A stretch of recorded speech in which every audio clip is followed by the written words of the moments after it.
হরগৌরী পাইস হোটেল ছিল শুভমিতার প্রথম ধারাবাহিক, আর এই সিরিয়ালে নিজের অভিনয় দক্ষতা দেখিয়ে নজর কেড়েছিলেন তিনি।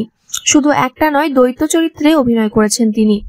তবে সেই ধারাবাহিকের সফর ফুরিয়েছে, তারপরই অসুস্থ হয়ে পড়েছেন নায়িকা। তবে কি হয়েছে? শোনা গেছে নানা সমস্যা ও একাধিক অসুস্থতা নিয়ে হাসপাতালে ভর্তি হয়েছেন শুভমিতা।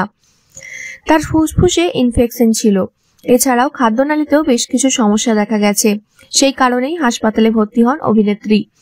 যদিও এখন আগের তুলনায় সুস্থ আছেন তিনি, বাড়িও ফিরেছেন, তবে এখন তাকে বেশ কিছুদিন রেস্টে থাকতে হবে। জীবনযাপন ও খাওয়া দাওয়ার অনিয়মের কারণেই এই জটিলতা সৃষ্টি হয়েছে শরীরে, এমনটাই জানা গেছে। হরগৌরী পাইস হোটেল তার প্রথম সিরিয়াল, খুব সাফল্যের সাথে চলেছে সিরিয়ালটি। ফলে সাফল্যের সাথে সাথে দায়িত্ব কর্তব্য বেড়ে যায়, চাপ বেড়ে যায়, ফলে নেওয়া হয়নি শরীরের যত্ন। তাই ধারাবাহিক ফুরিয়েছে, এখন বিশ্রামে আছেন তিনি। তবে নতুন কাজ শুরুর আগে সম্পূর্ণ সুস্থ হতে চান অভিনেত্রী। খুব সম্প্রতি ব্যবসাতেও হাতেখড়ি হতে চলেছে অভিনেত্রীর। নিজের স্যালন শুরু করেছেন নায়িকা, তাও নখের। সেই স্যালনের নামও প্রকাশ এনেছেন তিনি। যদিও কোথায় অবস্থিত বা কবে থেকে শুরু হচ্ছে সেই ব্যাপারে কিছু বলেননি অভিনেত্রী শুভমিতা মুখোপাধ্যায়।